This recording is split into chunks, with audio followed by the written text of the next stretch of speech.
Michael, welcome to Tebow. It's a pleasure to have you on the first podcast. I've had the pleasure of hearing you speak, reading some of your books, seeing you commentate on various legal cases in the news or various public relations crises. You're a legend in the PR world. You've represented U.S. presidents, 58 Academy Award winners, 36 Grammy winners, 61 New York Times bestsellers, icons like Michael Jackson. You've authored 19 books, including this one right here, Guerrilla PR, which is used across the country to teach about public relations. But what I find most fascinating about your story is the underdog story. The fact that you made it despite having the odds stacked against you.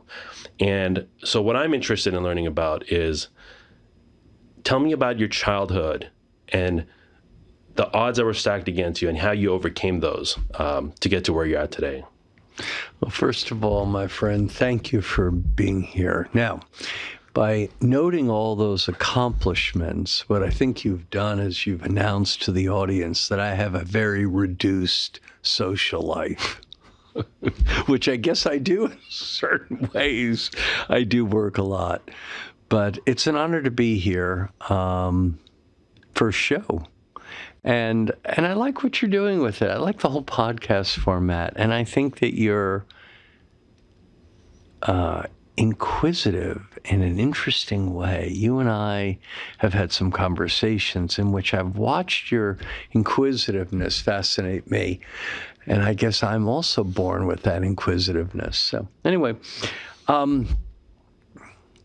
about the underdog story, which is really the cutting edge of my life right now. The cutting edge of my life, since I have nothing further to accomplish in the professional realm, I have but one mission, which is to share with those in the world who are not privileged, who do not come from great privilege, who are indeed an underdog in some way or another. And you can be an underdog even though you come from a privileged home, right? You could be an underdog, let's say, if you had a stutter. You could be an underdog if you had, as I did, dyslexia. Now, if you want to be an underdog with dyslexia, it's better to be an underdog now than 30 years ago, because 30 years ago, we had a different word for dyslexia. I'd like to tell the audience what the word was. May I? Yeah. Dumb. That's the word. So anyway, I started in New York. I was born in New York City. I was born 2.5 miles north of Ground Zero. And I'm one of the very few Americans alive today that has the distinction of watching the World Trade Center be built twice. I didn't like the second time as much as the first. But I watched the World Trade Center be built twice. Born in New York, I did not come from a good family. I think you know some of this. There was alcoholism in my family, and anyone who's ever lived in a home with alcoholism knows that's a rough ride. When you grow up in an alcoholic home, very often you raise yourself. So I had this problem of being raised in an alcoholic home. That wasn't good. And then I had a second problem, which was also challenging, and that was I had this disability, which I've had all my life, as you know, called dyslexia. But again, 30, 40 years ago, we used to call it dumb. And so... Can I ask you about that, dyslexia? You can ask me so I've heard people have dyslexia. I know it has something to do with reading, but can you just tell us, like, what is a life? Sure. What is a day in the life of someone who's dyslexic? Yes, of course I can. I can do it. I can even illustrate it to you. Yeah, that'd be great. Hand me that book. Okay. Now, can you see that book? Yes. Okay. Can you read it okay? Perfect. Now watch. Start reading. Oh, interesting. So is it Start reading. Can't. Just start reading. Come on, you can do it. Start reading. So is that a vision problem? No, it's a cognitive problem. It's a Okay. neurological problem. But when when you get your credit card bill every month, right? You know how you get the credit card bill, right? And it comes on that piece of paper with that really, really, really small type. And you're dyslexic? That's annoying. You can't see that. So what were people telling you, or what did you think of yourself when you had that as a kid, not knowing there's a thing called dyslexia? Right. You're dumb. You're just slow. Wow. You're dumb. You're slow. Which, by the way, if you're told you're dumb as a child, you tend to believe it. Were you told that? Of course. I was told by my principal, by my teachers. Oh, wow. This kid is just slow. He's slow. That was the word at the time. By the way, there was no political correctness in the age. So commonly, you could hear in popular parlance the word retarded. Now, you'd never hear that today, right? The kid is retarded. That was said commonly. Wow. So it was a very different era. I grew up in this home that had alcoholism in it. That is not good, and the dyslexia not good. When you say you grew up in a home with alcoholism, there's some images that come to mind, and that can mean different things. Sure. If you're comfortable with it, do you mind sharing with us, what does that mean? You grew up in an alcoholic home? And Effectively, I think the best way I can explain it to you is my mother was an alcoholic. My father was a very nice, gentle man. He died this year at 101. I'm sorry to hear that. Yeah. He was a nice man, a gentle man, a good man. But he was a bit passive, and even at moments, weak. Now listen, I don't know what it's like to raise 2 children in New York City with an alcoholic wife. That's pretty rough. I don't know if I could have done any better. But it was a rough ride in certain ways. Now, it's a very different America, my friend. Very different America. The first time I ever rode a New York City subway alone was age 9. Oh, wow. Now you say, come on, that's not possible. Brother, a lot of kids 9 years old were on the subway alone at that time. You walked to school in the snow. Nobody took you to school. Age 9, age 10. You have to walk to school, and it's snowy out. Go get a scarf. The babying of today didn't exist. Now, I'm not saying that is better or worse. In some ways, it was better. In some ways, it was worse. Anyway, it was a different time. I was a very, very, understandably, given the dyslexia, a very, very, very poor student. Barely graduated high school. Barely. Underlined, barely. So now I'm 17. I got no money. I got no job. I've got no education. I've got no parenting. I'm scared. I'm skinny. And I got dyslexia. Let's just say I wasn't holding great cards. Okay? Right. So, how do you play your cards? Now, you can go, I guess, one of 2 ways, right? Most people who are traumatized in youth, and that doesn't work out too well. But there's about, I don't know, 10%, a small percentage that somehow take the same disadvantage and it turns strangely into a fuel. Now, why is it that 90% have the same trauma and it shatters them, And 10% have the same trauma, and it accelerates them. Mm-hmm. I have no idea. That's called mysteries of the mind. I have no idea. Would you describe that difference in you as anger, motivation?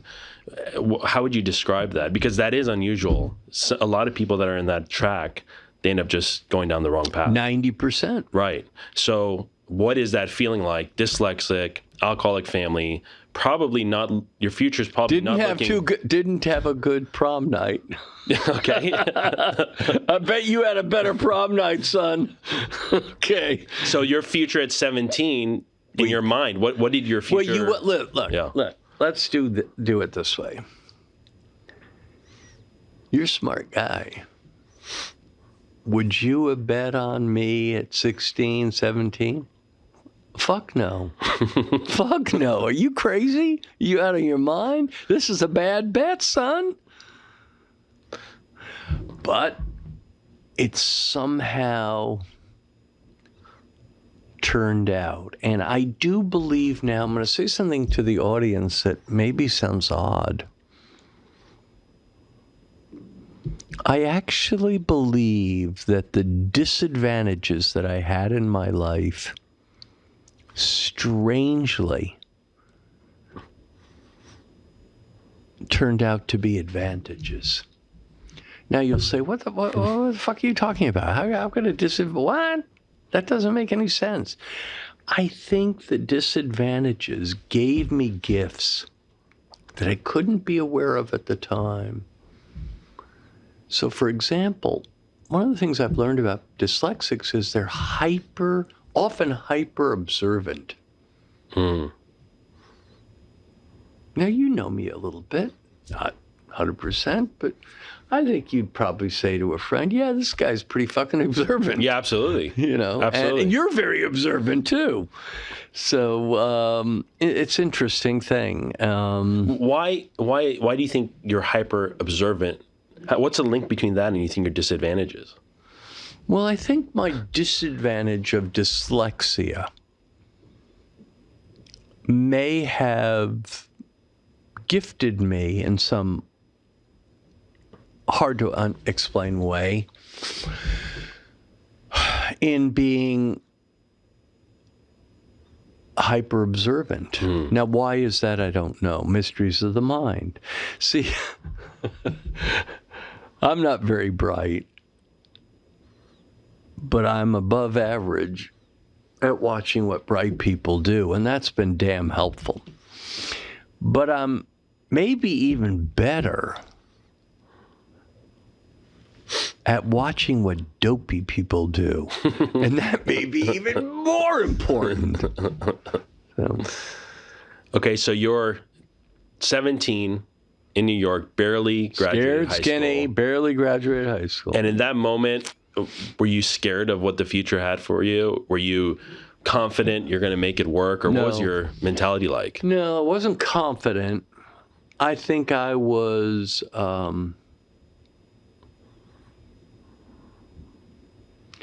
I think I was confused. I think I didn't know. But as I started to attempt to move forward, and you know, this line that I just said about I'm not very bright, which is true, but I'm above average at watching what bright people do.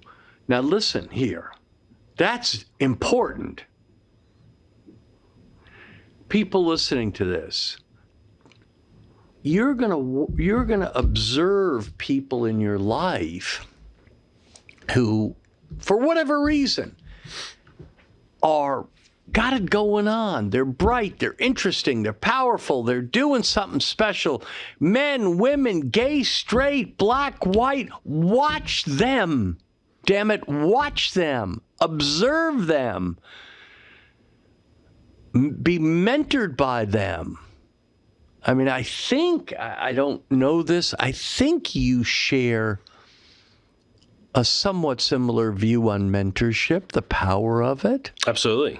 And then watch, if you got, watch what dumb fucks do and don't do that.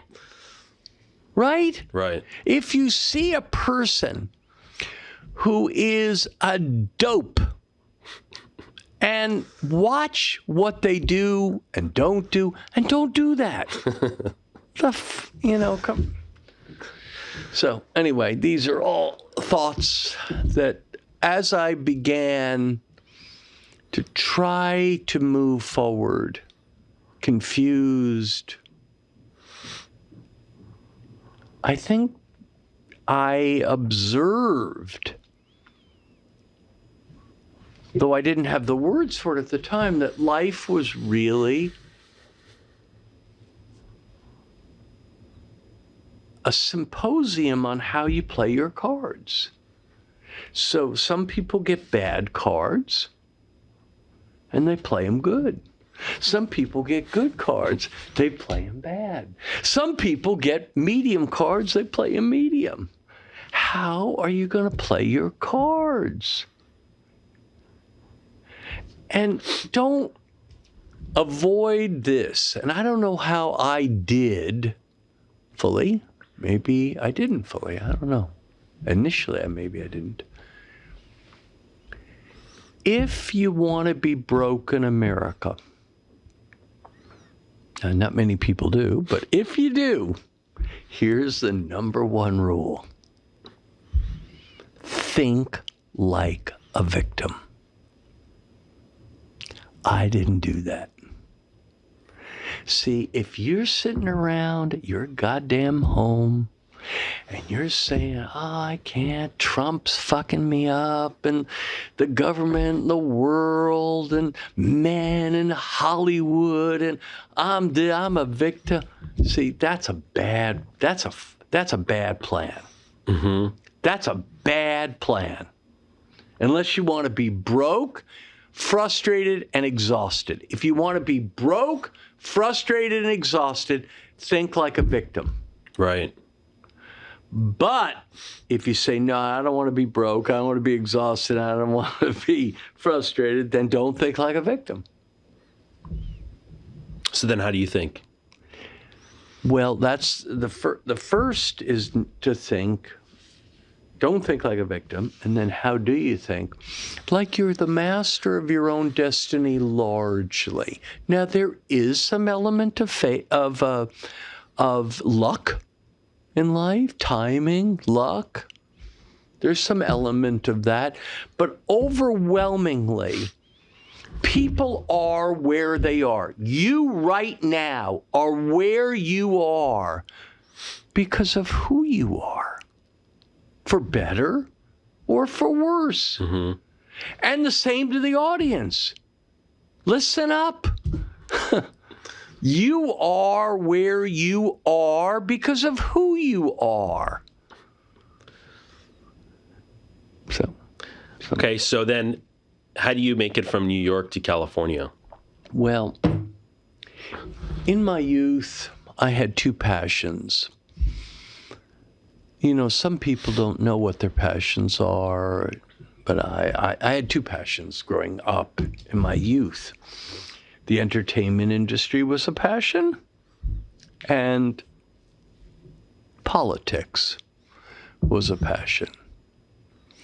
And so in New York at 17, I had to make a decision over a period of time, year or two, which course to take. Was it going to be entertainment? Was it going to be politics? That was because that's what I was passionate about. And somehow I decided that because of the grotesque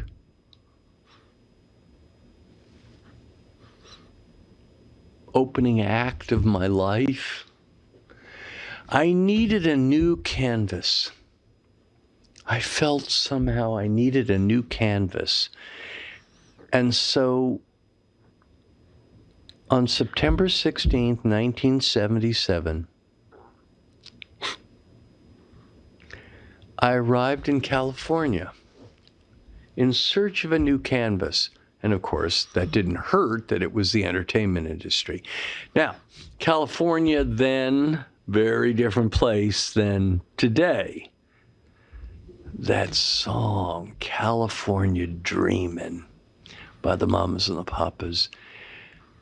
The reason that it's such a beautiful song, but it was such a beautiful time to be here. It was paradise.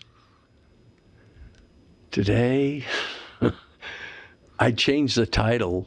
I'd change it from California Dreamin' to California Screamin'. I'm not joking. So anyway, I came out here for a new canvas. I needed a fresh start, or so I felt. Fuck do I know what I needed, but that's what I felt. So I came out here, and then... Did you know anybody here? Have any No. connections? Sir, I did not. I couldn't pronounce, what was the street called? La Cienega. Rodeo. Whoa. First apartment, $247. Right by the old Ambassador Hotel, which isn't there anymore. Also by the Brown Derby. Los Angeles, a very different place then. The world was a very different place then. But off I went. Did you have a job? No, I didn't. And who the fuck would hire me? Let's be honest. Not exactly But I did something in hindsight that I'll tell you about that I think was useful.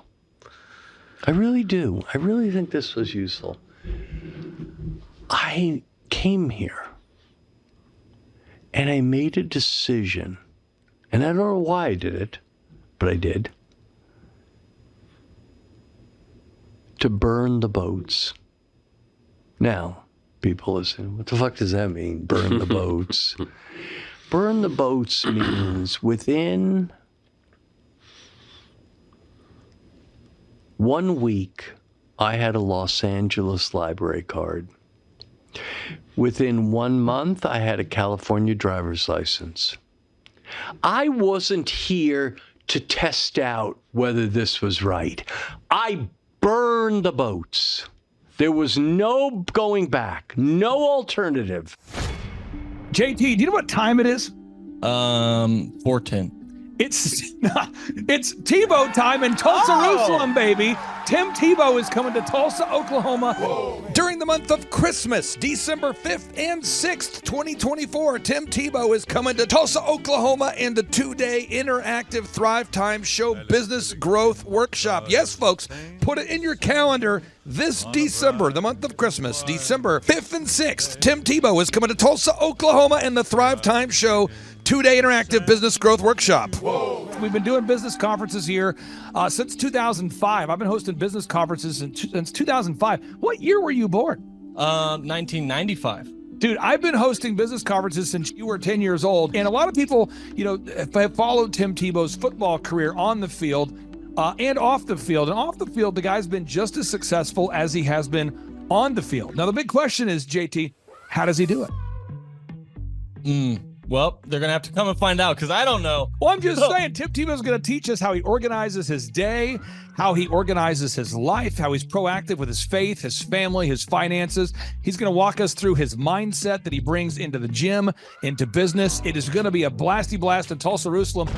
Folks, I'm telling you, if you want to learn branding, you want to learn marketing, you want to learn search engine optimization, you want to learn social media marketing, that's what we teach at the Thrivetime Show 2-day interactive workshop. If you want to learn accounting, you want to learn sales systems, you want to learn how to build a linear workflow, you want to learn how to franchise your business, that is what we teach at the 2-day interactive Thrivetime Show business workshop. Over the years, we've had the opportunity to feature Michael Levine, the PR consultant of choice for Nike, for Prince, for Michael Jackson. We've had the top PR consultant in the history of the planet has spoken at the Thrivetime Show workshops. We've had Jill Donovan, the founder of RusticCuff.com, a company that creates apparel worn by celebrities all throughout the world. Jill Donovan, the founder of RusticCuff.com, has spoken at the two-day interactive Thrivetime Show business workshops. We have the man who's responsible for turning around Harley Davidson, a man by the name of Ken Schmidt.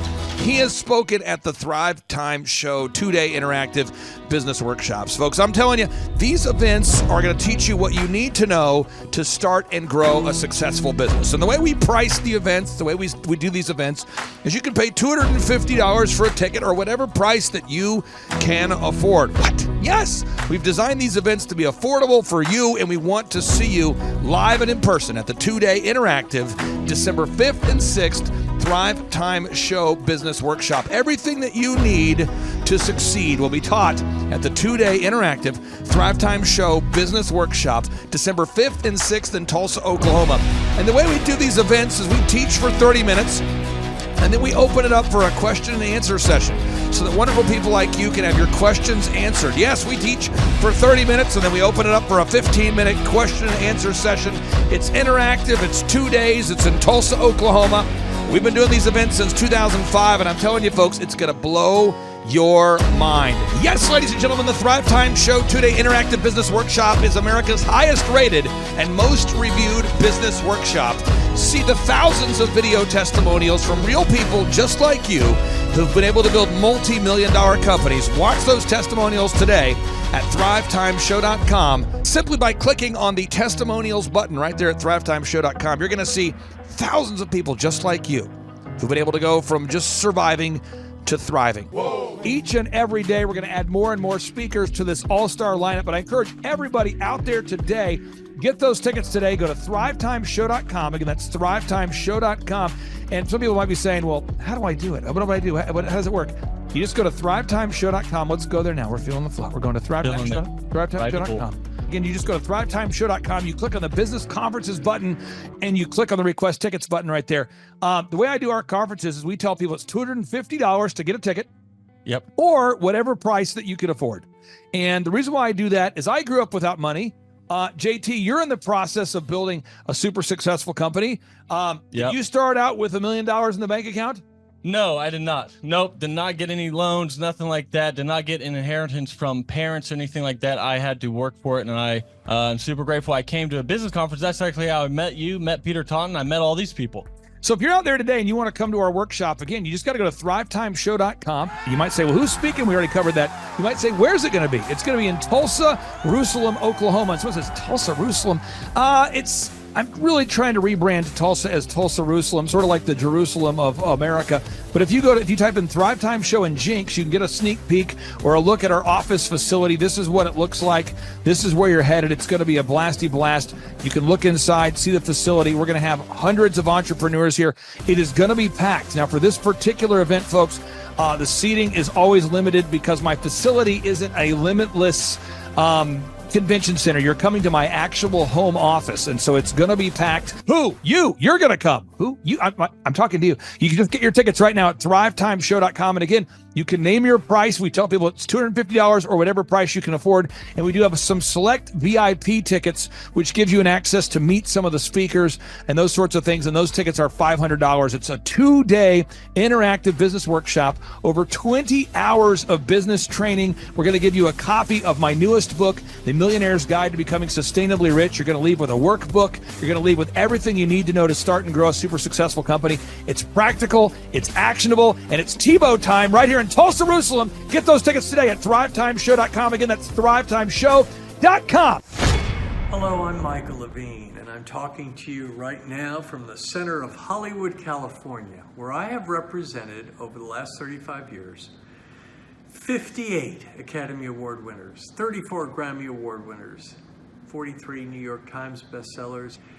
I've represented a lot of major stars, and I've worked with a lot of major companies. And I think I've learned a few things about what makes them work and what makes them not work. Now, why would a man living in Hollywood, California, in the beautiful sunny weather of LA, come to Tulsa? Because last year I did it, and it was damn exciting. Clay Clark has put together an exceptional presentation, really life-changing, and I'm looking forward to seeing you then. I'm Michael Levine. I'll see you in Tulsa. Thrivetime Show 2-day interactive business workshops are the world's highest rated and most reviewed business workshops because we teach you what you need to know to grow. You can learn the proven 13-point business systems that Dr. Zellner and I have used over and over to start and grow successful companies. I mean, we get into the specific steps on what you need to do to optimize your website. We're going to teach you how to fix your conversion rate. We're going to teach you how to do a social media marketing campaign that works. How do you raise capital? How do you get a small business loan? We teach you everything you need to know here during a 2-day, 15-hour workshop. It's all here for you. You work every day in your business, but for 2 days you can escape and work on your business and build these proven systems so now you can have a successful company that will produce both the time freedom and the financial freedom that you deserve. You're going to leave energized, motivated, but you're also going to leave empowered. The reason why I've built these workshops is because as an entrepreneur, I always wish that I had this. And because there wasn't anything like this, I would go to these motivational seminars, no money down, real estate, Ponzi scheme, get motivated seminars, and they would never teach me anything. It was like you went there and you paid for the big chocolate Easter bunny, but inside of it, it was a hollow nothingness. And I wanted the knowledge, and they're like, oh, but we'll teach you the knowledge after our next workshop.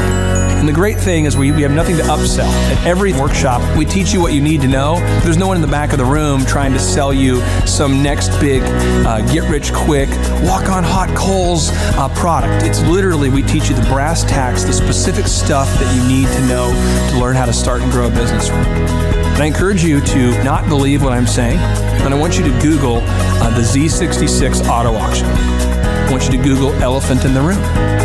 Look at Robert Zellner and Associates. Look them up and say, are they successful because they're geniuses, or are they successful because they have a proven system? When you do that research, you will discover that the same systems that we use in our own business can be used in your business.